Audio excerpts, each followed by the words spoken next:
क्या आप जानते हैं कि महाभारत सीरियल में द्रौपदी के रोल के लिए रूपा गांगुली के पहले जूही चावला का सिलेक्शन हुआ था? क्या आप जानते हैं कि कृष्णा के लिए सबसे पहले भीष्मा के फादर यानी शांतनु ऋषभ शुक्ला का सिलेक्शन होने वाला था? क्या आप ये जानते हैं कि अर्जुन के लिए राज बब्बर बहुत इंटरेस्टेड थे, वो अर्जुन बनना चाहते थे।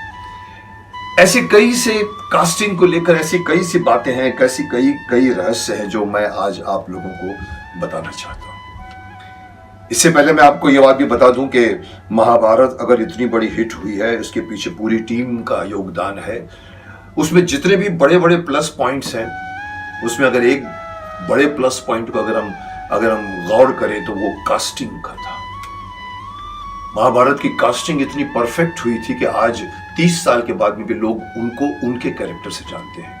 यही प्रॉब्लम है आज के जितने भी महाभारत 3 या 4 बनी थी, उसमें सबसे बड़ा वीक पॉइंट जो मुझे नजर आता है, और काफी लोग मेरी बात से हाँ भी कहते हैं कि कास्टिंग में वो बात नहीं थी जो आपकी कास्टिंग में थी। रीजन यही है कि हमने कास्टिंग में बहुत मेहनत की थी। गूफी पेंटेल जिसने शकुनी का रोल किया था, उसे कास्टिंग का पूरा इंचार्ज बना दिया था। उसको एक छोटी सी एक ऑफिस दी थी, जो बीआर ऑफिस के बीच में एक छोटी सी ऑफिस, एक कमरा होता था।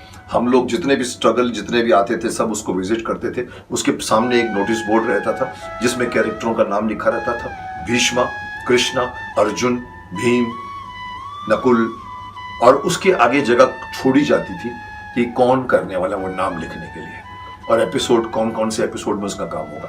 इतनी तैयारियां थी हमारे महाभारत में कास्टिंग को लेकर।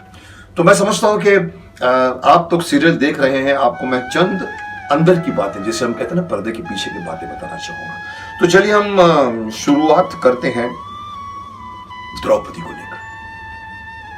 द्रौपदी जब सीरियल शुरू होने जा रही थी तो ये बात बाहर भी आई थी कि जूही चावला को इन्होंने अप्रोच किया था, और जूही चावला ने शायद हाँ भी बोल दिया था। लेकिन जूही चावला उस वक्त इतनी बड़ी स्टार नहीं थी जितनी आज है। और फिर कहीं ना कहीं शायद मैं आपको बता दूं, ये 1988-89 का दौर ये है कि जहां कई लोग जो इंडस्ट्री में आए थे वो उनकी शुरुआत थी, और महाभारत करना सब चाहते थे, लेकिन फर्स्ट प्रेफरेंस फिल्मों की होती थी। गूफी पेंटेल का काम ही यही था कि एक्टरों को अप्रोच करना। मुझे भी अप्रोच किया उन्होंने, और काफी मेहनत की। सबको बुलाया जाता था, उनका स्क्रीन टेस्ट होता था, ऑडिशन होता था, उन्हें डायलॉग दिए जाते थे, उन्हें मेकअप करना पड़ता था। जैसे कि मैं 15 फिल्मों का हीरो के बाद भी मैंने मुकुट पहनकर, मूछ लगाकर, धोती और ड्रेस पहनकर मैंने भी ऑडिशन दिया था। ऐसे हर लोग अपने अपने ऑडिशन देकर वहां से गए थे। तो मैं आपको बता दूं कि हो सकता है कि जूही चावला को फिल्म मिल गई होगी, इसलिए जूही चावला नहीं कर पाई। उसके बाद में मैं आपको बता दूं, एक और 2 नाम कंसीडर हुए थे। एक तो रामैया कृष्णा साउथ की,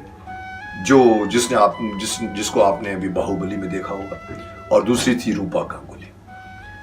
रूपा गांगुली क्यों बाजी मार गई? क्योंकि रूपा गांगुली बंगाल की थी, लेकिन उसकी हिंदी अच्छी थी, इसीलिए अल्टीमेटली द्रौपदी बनी रूपा गांगुली। उसके बाद इंटरेस्टिंग जो अगर किसी और रोल के बीच में जो ट्विस्ट एंड टर्न्स आए, तो वो एक था कृष्णा, जो महाभारत का महानायक है। बड़ी इंपॉर्टेंट कास्टिंग थी उसकी, कौन बनेगा कृष्णा। जहां तक मुझे याद है कि उस वक्त पूरी फिल्म इंडस्ट्री में खलबली मच गई थी कि चोपड़ा साहब जो है वो महाभारत बनाने जा रहे हैं। कई एक्टरों के दिल में ये इच्छा जागी थी कि तमन्ना जागी थी कि वो भी महाभारत करें। एक एक्टर तो बीआर ऑफिस पहुंच गया और गूफी के कैबिन में जाके बोला, गूफी को उसने धमकी दी कि भाई कल रात मैंने एक सपना देखा जिसमें श्री कृष्ण आए और उन्होंने कहा भाई कृष्ण तो तुम ही हो, तो भाई मुझे बना लो वरना बहुत बुरा होगा। अब गूफी ने उनका ऑडिशन तो लिया पर डेफिनेटली कंसीडर तो नहीं हुआ। तो ये चल रहा था उस वक्त जब हमारी महाभारत बन रही थी। पूरे देश में खलबली मची हुई थी।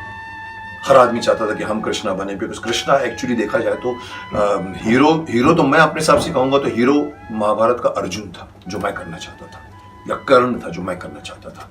लेकिन कृष्णा थे, भगवान थे। जैसे रामायण में अरुण गोविल राम का रोल करके निकल गए तो आज भी उनको राम के रूप में जानते हैं। तो कृष्णा की कास्टिंग बहुत बहुत टेढ़ी थी। उसका फेस ऐसा होना चाहिए, बहुत ही सौम्य होना चाहिए, स्माइल उसकी जो है वो मनमोहक होनी चाहिए, बोलने का अंदाज। तो इसीलिए जब कास्टिंग की गई थी, तो आपको मैं अगर एक बात बताऊं तो शायद आपको आश्चर्य होगा, मेरे पिता जो बने थे शांतनु, ऋषभ शुक्ला, मेरे उनसे बात हुई थी और मुझे बताया था कि उसको ऑडिशन के बाद में काफ़ी देर तक ये कन्विंस करने की कोशिश की थी कि तुम कृष्णा हो, तुम हीरो हमारे बन गए हो। लेकिन मुझे कहा कि उसने थोड़ी सी घबरा गया था वो कृष्णा के नाम पर कि मैं कृष्णा करूं कि ना करूं। और अल्टीमेटली उस वक्त तो स्ट्रगल कर रहा था और अल्टीमेटली उसके झोली में वो रोल नहीं आया और अल्टीमेटली जाकर उसने रोल जो किया वो तो आप देख चुके हैं, शांतनु का रोल किया, मेरे भीष्मा के फादर का रोल किया और बहुत अच्छा किया। उसके बाद में एक और नाम जो ऐड हुआ वो गजेंद्र चौहान का था। जी हाँ, जो युधिष्ठिर बने हैं